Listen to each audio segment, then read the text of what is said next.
En el video pasado comenzamos a hablar del tema de la revelación divina. Dijimos que hay 5 características muy importantes para comprenderla.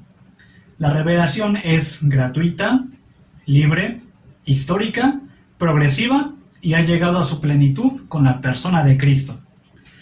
En este video vamos a profundizar un poco más acerca de la tercera y la quinta de estas características. Con respecto a la tercera característica, la revelación es histórica. Ya habíamos dicho en el video pasado que con esto nos queremos referir a que cuando Dios se revela, realmente tiene el poder de intervenir en la historia humana. No es solamente una imaginación del ser humano. Ahora solo falta especificar que cuando Dios actúa en la historia, lo hace principalmente a través de 2 elementos: obras y palabras. Así nos lo dice, por ejemplo, el número 2 de la Dei Verbum. El plan de la revelación se realiza por obras y palabras intrínsecamente ligadas. Las obras que Dios realiza en la historia de la salvación manifiestan y confirman la doctrina y las realidades que las palabras significan. A su vez, las palabras proclaman las obras y explican su misterio. Dios realmente actúa y nos habla a través de la historia. Ahora pasemos a profundizar un poco más acerca de la quinta característica. La revelación de Dios llegó a su plenitud con la persona de Jesucristo. En el video pasado aclaramos que con esto queremos dar a entender que todo lo que Dios quería dar a conocer al ser humano ya lo ha hecho de modo definitivo con la persona de Jesucristo. De tal manera que como seres humanos ya no tenemos ninguna necesidad de más revelaciones de parte de Dios.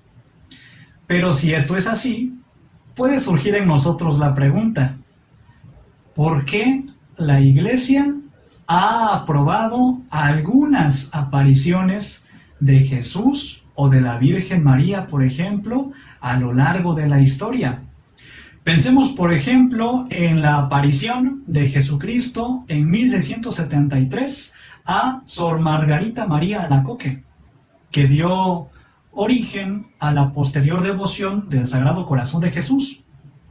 Pensemos, por ejemplo, en el origen de la devoción a la Divina Misericordia con la aparición del Señor a Sor Faustina Kowalska en 1931. O, por ejemplo, las apariciones aprobadas por la Iglesia de la Virgen María, la Virgen del Carmen, la Virgen de Guadalupe, la Virgen de Lourdes, la Virgen de Fátima. ¿Por qué, si la revelación ya está plena, ha habido nuevos mensajes de parte de Jesús o de la Virgen María? ¿Será que estos nuevos mensajes pretenden aumentar lo que Jesús ya había dicho? ¿Pretenden corregir la revelación que Jesús nos había traído hasta antes de su ascensión a los cielos?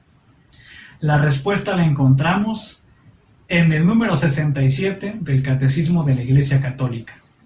A lo largo de los siglos ha habido revelaciones llamadas privadas, algunas de las cuales han sido reconocidas por la autoridad de la Iglesia. Estas, sin embargo, no pertenecen al depósito de la fe. Su función no es la de mejorar o completar la revelación definitiva de Cristo, sino la de ayudar a vivirla más plenamente en una cierta época de la historia.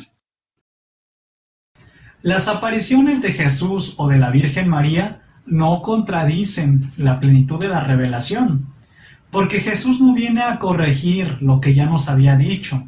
María no viene a aumentar nada de la revelación de Dios. En todo caso, solamente confirman el mensaje de la plenitud de la revelación. Nos ayudan en algún momento de la historia para estar firmes en nuestra fe o para ayudarnos también en nuestra vida espiritual, pero no contradicen la plenitud de la revelación. A estas revelaciones, estas apariciones, estos nuevos mensajes de Jesús y de la Virgen María a lo largo de la historia se les ha llamado revelaciones privadas, para distinguirlas de la revelación pública, esa revelación con mayúsculas que ya ha quedado plena, que ya tiene un contenido definitivo con la llegada de Jesucristo.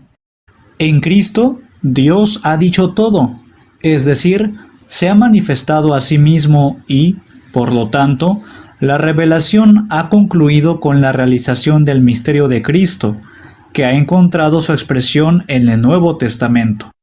En este contexto es posible entender correctamente el concepto de revelación privada, que se refiere a todas las visiones y revelaciones que tienen lugar una vez terminado el Nuevo Testamento. Por lo tanto, ninguna revelación privada contradice a la revelación pública ni a su plenitud. Tampoco es posible que la revelación privada esté por encima de la revelación pública. Si una revelación privada va en contra del mensaje de Jesús, entonces no viene de Dios. Si una revelación privada desprecia la autoridad de la Iglesia, desprecia al magisterio o provoca desunión, no viene de Dios.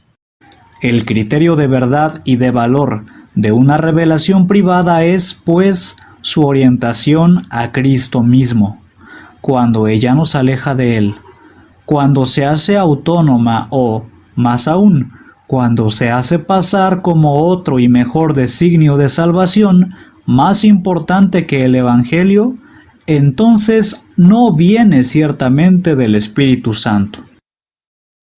Ahora, afirmar que Jesús o la Virgen María se ha aparecido y ha dado algún mensaje es algo sumamente delicado. Es por eso que la Iglesia es muy prudente para probar algún tipo de revelación particular. Y no lo hace sino hasta después de que se ha hecho una diligente investigación y ha discernido con el paso del tiempo.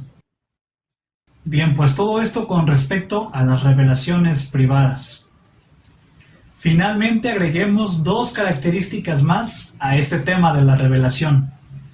Como número 6, vamos a decir que la revelación es una autodonación de Dios. Ya lo había dicho de modo implícito a lo largo de estos videos, pero es importante que quede claro que si bien es cierto que me he referido a la revelación como un conjunto de verdades, en el fondo, cuando Dios nos comunica estas verdades, lo que está haciendo no es otra cosa, sino autocomunicarse, donarse al ser humano, darse a conocer. Es decir, la revelación no es una transmisión fría de verdades intelectuales, sino que en el fondo es una relación interpersonal entre Dios, que se dona, se regala al ser humano para que pueda conocerle. Y como séptima característica tenemos que decir que la revelación divina es una obra trinitaria.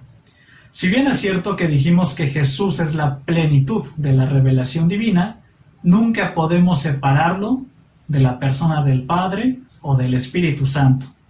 Es la Trinidad misma la que se revela, la que se nos ha dado a conocer, la que se ha acercado al ser humano y se nos ha revelado de un modo admirable.